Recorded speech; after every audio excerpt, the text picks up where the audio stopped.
नमस्कार दोस्तों, स्वागत है आप सबका कोरा पल्स पे। तो चलिए शुरू करते हैं। चलिए सबसे पहले बात करते हैं एजाज खान और हर्ष बेनीवाल कंट्रोवर्सी की। तो गाइज, हर्ष बेनीवाल की मदर ने एजाज खान के ऊपर एफआईआर फाइल करी थी क्योंकि हर्ष के रोस्ट वीडियो के बाद एजाज खान ने उनकी मदर और सिस्टर के ऊपर रिमार्क्स पास करे थे। तो अब कोर्ट ने एजाज खान को इस केस में एंटिसिपेटरी बेल दे दी है, पर साथ में मैसेज भी दिया कि फ्रीडम ऑफ स्पीच का मतलब ये नहीं होता कि आप किसी की डिग्निटी पे हाथ डालें। उन्होंने इस साल एक कंप्लेंट की थी जिस कंप्लेंट के तहत एजाज खान के ऊपर एक एफआईआर हो गई है। एंड दोनों साइड की आर्गुमेंट सुनने के बाद फिलहाल के लिए दिल्ली हाईकोर्ट ने एजाज खान के लॉयर्स की जो आर्गुमेंट थी उन्हें माना है और उन्होंने माना है कि इस मैटर में फिलहाल कस्टोडियल इंटरोगेशन की जरूरत नहीं है।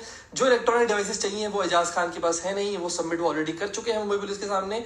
इसीलिए यहाँ पर एंटीसिपेटरी बेल को अलाउ किया गया है विद सम कंडीशंस। और कहा कि सोशल मीडिया पर कंटेंट सोच समझकर अपलोड करें क्योंकि एक वर्ड हजारों लोगों को इन्फ्लुएंस करता है। कोर्ट ने एजाज को बेल दी 30,000 की पर्सनल बॉन्ड पर और वार्निंग दी कि इंटरनेट पर कंटेंट के साथ जिम्मेदारी भी होती है। तो चलिए नेक्स्ट अपडेट में बात करते हैं सलमान और अरिजीत के बारे में। तो एक अवार्ड शो में सलमान होस्ट कर रहे थे और सलमान ने अरिजीत से मजाक में पूछा, सो गए थे क्या? तो इस पर अरिजीत ने जवाब दिया कि आप लोगों ने सुला दिया और बस वहीं से दोनों के बीच में मिसअंडरस्टैंडिंग शुरू हो गई थी। पर अब सलमान ने बिग बॉस के एपिसोड में ये क्लियर कर दिया कि अरिजीत और उनके बीच अब कोई भी मिसअंडरस्टैंडिंग नहीं है, वो बहुत अच्छे दोस्त हैं। सलमान ने ये भी बोला कि मिसअंडरस्टैंडिंग उनकी साइड से थी। बहुत बहुत शुक्रिया सर। एक्चुअली मुझे आपके पास आने में थोड़ी सी घबराहट हो रही थी। क्यों?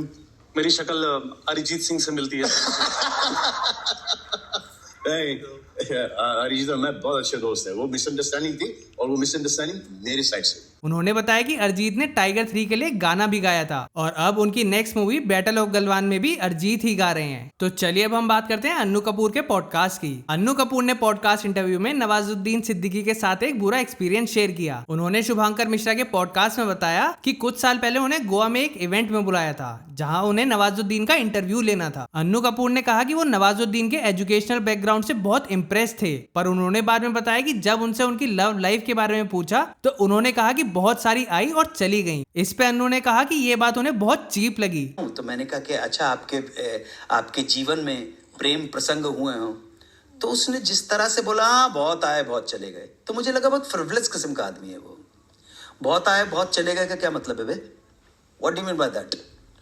ये बहुत ही सस्ते किस्म का एक कमेंट होता है। अन्नू ने यह भी रिवील किया कि इंटरव्यू के टाइम नवाज जवाब ही नहीं दे रहे थे। उन्होंने बताया कि वही बोलते रहे, उन्होंने कुछ बोला ही नहीं। फिर उन्होंने लास्ट में कहा कि नवाजुद्दीन सिद्दीकी ने उन्हें डिसरिस्पेक्ट नहीं किया बल्कि खुद को डिसरिस्पेक्ट किया है। चलिए अब बात करते हैं विराट कोहली के आईपीएल फ्यूचर के बारे में। तो गाइज, विराट ने आरसीबी के साथ अपना कमर्शियल कॉन्ट्रैक्ट रिन्यू करने से मना कर दिया और इस पे लोग बोलने लगे थे कि क्या कोहली आरसीबी छोड़ रहे हैं या फिर वो इस साल आईपीएल खेलेंगे ही नहीं। लेकिन अब आकाश चोपड़ा ने क्लैरिफिकेशन दे दी है। ये रिफ्यूजल है कमर्शियल कॉन्ट्रैक्ट के लिए और ये प्लेइंग कॉन्ट्रैक्ट नहीं है। कमर्शियल कॉन्ट्रैक्ट एक साइड एग्रीमेंट होता है ब्रांड और फ्रेंचाइज प्रमोशन के लिए। विराट कोहली स्टोरी की कमर्शियल कॉन्ट्रैक्ट के लिए उन्होंने मना कर दिया, but what does that mean?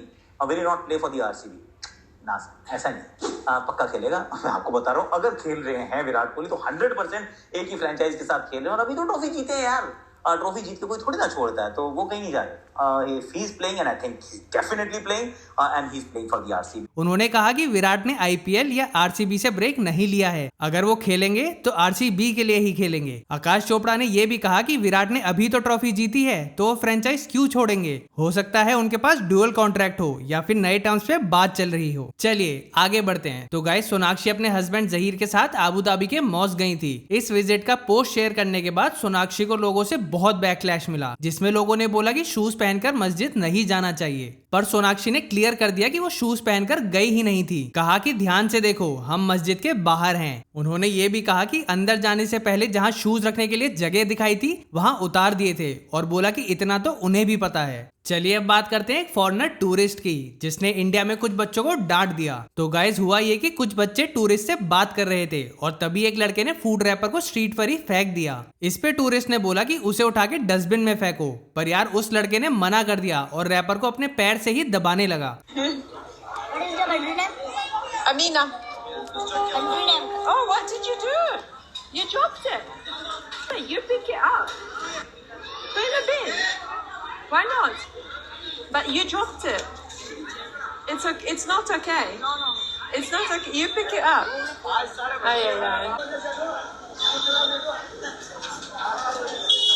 It's your favorite. Tourist के समझाने के बाद भी बच्चे उसी का मजाक उड़ाने लगे और उसके सामने रैपर दोबारा गिराने लगे। लोगों ने इस पे अपना रिएक्शन देके बोला कि वी आर सॉरी, आपको ये एक्सपीरियंस देखना पड़ा और इन बच्चों को ये सब सिखाने की बहुत नीड है। तो गाइस चलिए अब हम बात करते हैं मुंबई मेट्रो से एक वायरल वीडियो की। एक लेडी अपनी साइकिल लेकर मेट्रो कोच में आई और साइकिल पार्क करने वाले एरिया में उसे हुक पर हैंग कर दिया। तो मुंबई मेट्रो के इस फैसिलिटी को लोग बहुत प्रेज कर रहे हैं और कह रहे हैं कि मुंबईकर्स को ये फैसिलिटी और यूज करनी चाहिए। मुंबई मेट्रो ने ऑफिशियली कुछ सिलेक्टेड लाइंस में बाइसिकल्स ऑन बोर्ड करने की परमिशन दे रखी है, वो भी बिना किसी चार्ज के। पर कुछ लोग बोल रहे हैं इंडिया में ये सिस्टम प्रैक्टिकल नहीं है, क्योंकि अगर 10 लोग साइकिल ले आए तो जगह ही नहीं मिलेगी। चलिए गाइस, आज की वीडियो के लिए बस इतना ही। अगर वीडियो पसंद आई हो तो यार लाइक करना और ऐसे ही ट्रेंडिंग अपडेट्स के लिए चैनल को सब्सक्राइब करना मत भूलना।